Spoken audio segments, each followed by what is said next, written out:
Today I'm reacting to the watches worn by the British royal family and of course, the most expensive wristwatch ever in the world. To honor the Queen. She wasn't the Queen of the UK, but she was the Queen of the world. I was originally born in a monarchy as well, a different monarchy, but the Dutch people would always make fun of the royal family in the Netherlands because they're clowns. They're clowns. But everyone always looked up to the Queen. Don't know why, but what a woman.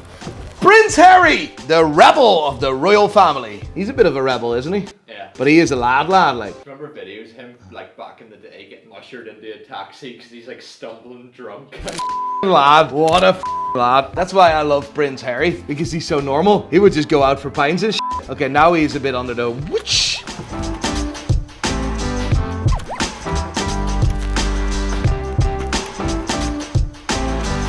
What a watch. I actually think that this is the only watch with a little bit of British heritage that the royal family has, yeah. Because Rolex was founded in London in 1905. People don't know that, but they moved to Switzerland in 1919. So there's a big British history with Rolex. He looks like a badass. Prince Harry is wearing the fourth generation of the Rolex Explorer 2 with the polar dial. This is the reference number 216570. The Rolex Explorer 2 was first introduced in 1971 with reference number 1655, and it was known as the Steve McQueen Rolex Explorer. Do you know why it was called the Steve McQueen Rolex Explorer? I'm going to assume it's because Steve McQueen wore it. Yeah, you would think so, but for some unknown reason, he never wore an Explorer 2. So I wouldn't have a clue why people call it the Steve McQueen. Yeah, genuinely, from the bottom of my heart, he was never spotted with a 1655. Funny enough, this was one of Rolex's least popular models at the time. And still today, they're not massively popular. But if I look at the functionalities of this watch, I think it should be one of the most popular ones. It's a 42mm case, so it fits on fat like me, reads multiple time zones. There's a GMT function on there. It has a date function. Basically, this is the perfect watch. Prince Harry, what a great choice of watch, my friend. Unbelievable.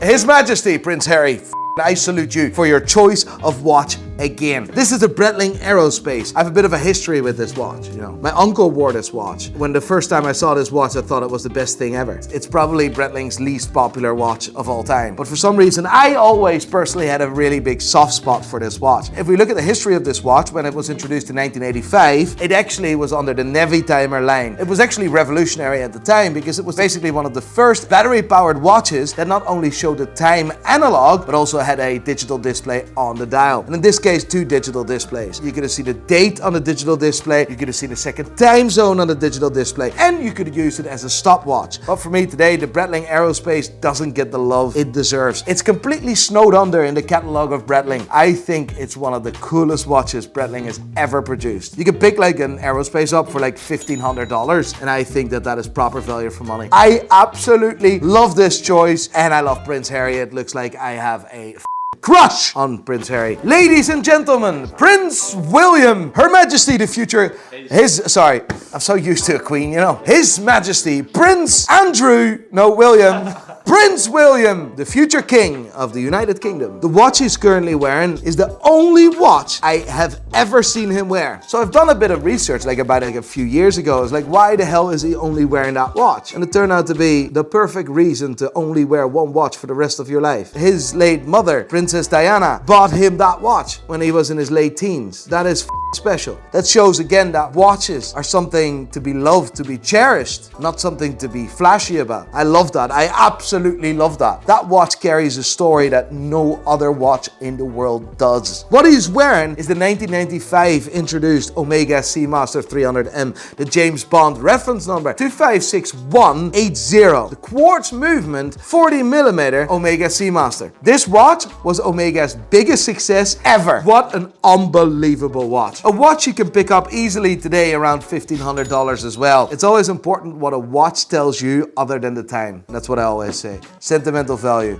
What a man. Love it. Princess Diana. She was the icon, the fashion icon, probably the most popular woman of her time. I remember when she got in a car accident. I believe it was the end of August because it was very close to my birthday. My birthday was just past. The entire country of the Netherlands was just like mourning. Wasn't even connected to our royal family. Every school was mourning about Princess Diana. It was mad. I remember my mom being so sad. That's the impact she made on the world. She was different gravy. She's wearing 2 watches, and there's a story that she wore this watch because she wanted to support her husband. Other stories was that her husband or her future husband was on the other side of the world. She wanted to know what time it was on the other side of the world. Anyway, she was wearing 2 watches, one of which she was regularly seeing, the Patek Philippe Ellipse, and the other watch is an Omega Seamaster, a relatively early Omega Seamaster. It's more a vintage watch. It's hard to see, but for me it clearly looks like an Omega Seamaster. I don't know which story is true, why she was wearing 2 watches. Who gives a shit?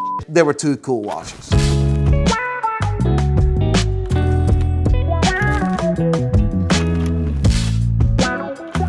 This watch speaks Princess Diana. This watch is Princess Diana. This is the Cartier tank Louis Cartier. The Cartier tank finds its origin in 1917. It was inspired by tanks. Don't ask me why. The Cartier tank Louis Cartier is, for me, the Princess Diana watch. She was spotted a lot with the Patek Philippe Ellipse, don't get me wrong, love it. But for me, this is the pure class of Princess Diana. Kate Middleton, is that our future queen consort? Yes, Princess Kate. Princess Kate Middleton, our future queen consort. Queen concert. Queen consort.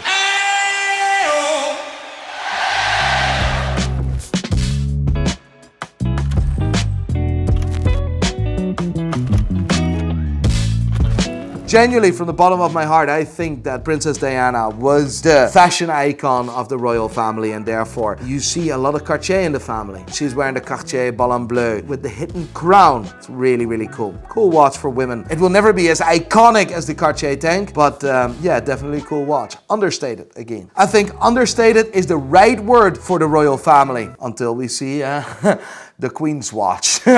King Charles III. He does look like a king now. He looks like an old wise man. He's the oldest monarch ever, right? To become monarch. Probably. Yeah, like 73 or something.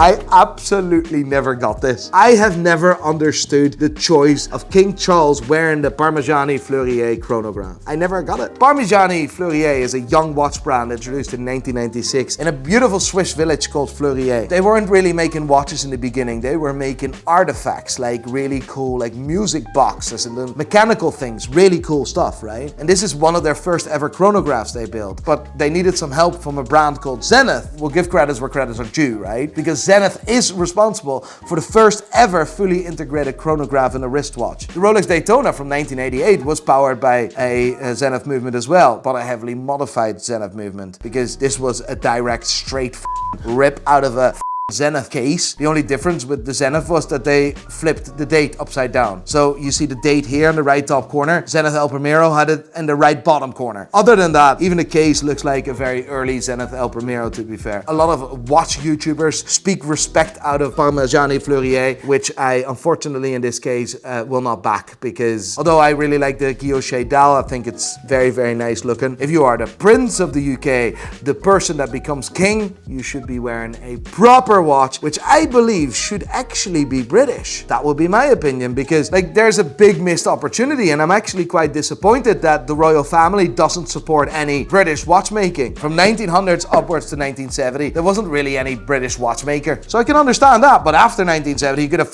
bought some unbelievable George Daniels or something, or in recent years, a Roger W. Smith. If you were in charge of Prince Charles back in the day, what watch would you have made him wear? Because Prince Charles already made the decision that he was going to be called King Charles III, I would have definitely gone the Royal Oak route. There's an incredible story with King Charles II and a Royal Oak. You know what the Royal Oak is? What, the watch? No, what is the where does the A tree in Buckingham Palace? No, it's not in Buckingham Palace. It's outside of London. The Royal Oak, is it a place? Yeah, no, it's actually a tree. So King it's Charles. Actually a tree? Yeah, it's actually. I was joking, like I didn't realize. No, it's actually a tree. So the story is in 1651, like this is me, right? I don't know anything about anything in the world going on except history and watches, right? So in 1651, King Charles II was being hunted by like weapons and soldiers at the time. I don't know how you call these things, right? And he hit in a tree. And that tree was later called the Royal Oak because it saved King Charles II. Because he calls himself now King Charles III. I want to see him wearing a Royal Oak. And it can be understated. I would have loved to see that.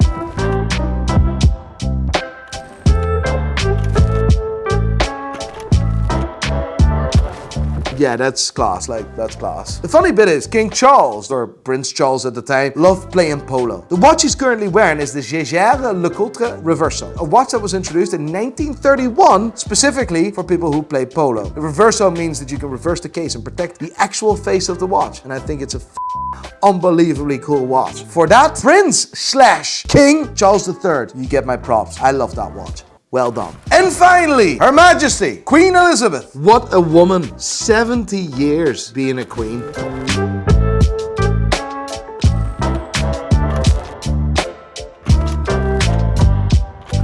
This is, by the way, not the most expensive wristwatch ever. By the way, I'm just saying this. That's coming. That is coming. However, this is a really, really important watch in the history of watchmaking. I need to tell you another story about King Charles II. The French were always bullying King Charles II, right? That the English were not fashionable and shit like that. So King Charles II in 1666, he invented the waistcoat. The waistcoat, yeah, genuinely. The waistcoat became massively popular. Through the years, many British watchmakers tried to improve the pendant watch and make it so thin it would fit in a waistcoat. 1675, the first pocket watch was properly born. The funny bit about these pocket watches, they were absolutely not accurate. They lost hours a day. Until 1754, where Thomas Much invented the lever escapement for watches. This made the pocket watch not only smaller, but also more accurate, like not losing like 4 or 5 hours at a time. From that era where Thomas Much invented the lever escapement to the early 1900s, women had no business, absolute no business wearing watches or pocket watches. They were considered man's accessories. When jewelry became a big thing and women did want to read the time, they started hiding small clocks in pendants or even on jewelry, on bracelets, like what Queen Elizabeth is wearing here. What you see here is historically massively important. This is the Jaeger-LeCoultre, caliber 101, and to date until 2022, this was the smallest mechanical movement ever created. This movement was also the inspiration for the 2 years later introduced Jaeger-LeCoultre Reverso. This watch is massively important. The only annoying bit is that Her Majesty lost the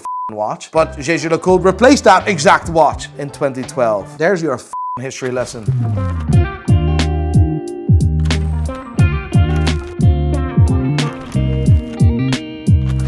Yeah. I've seen the Queen wearing this watch once or twice. This is still not the most expensive wristwatch ever in the world. What you see here is the Patek Philippe Ellipse in solid white gold. This is what I believe reference number 3609, a very rare reference number with Patek Philippe. There's two stories about this watch. This could either be a complete custom watch, which I have my doubts about. This watch could have been specifically made for Queen Elizabeth II. However, about 10 years ago, a similar version of this watch came on auction and it was seen as completely and utterly factory. So I have a few doubts that this watch was actually made for Queen Elizabeth. Either way, if it was made for the Queen or it wasn't, it's just a very, very cool watch for a lady. The Ellipse wasn't really a great success within the Patek Philippe lineup. These watches are considered very rare, but not very sought after.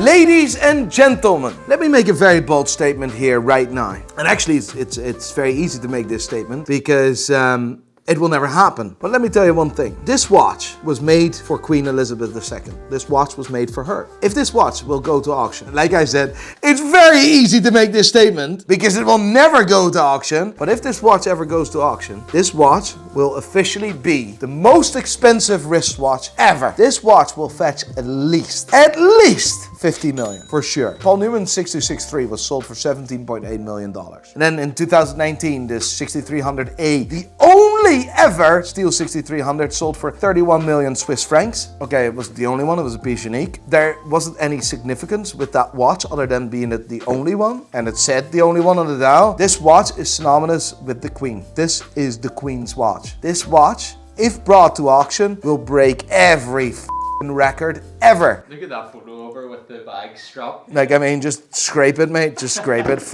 it. The cool thing is, in 2015, Her Majesty loaned out the watch back to Patek Philippe so Patek Philippe could bring it on for an exhibition. This was during the 175th anniversary of Patek Philippe, the 4975-1G. This is most definitely the most valuable wristwatch this world has ever seen. From everyone at Pride and Pinion and myself, I want to wish the royal family all the strength in the world in these difficult times. And to the Queen, you were a legend. Never will there be a queen like you again. Thank you.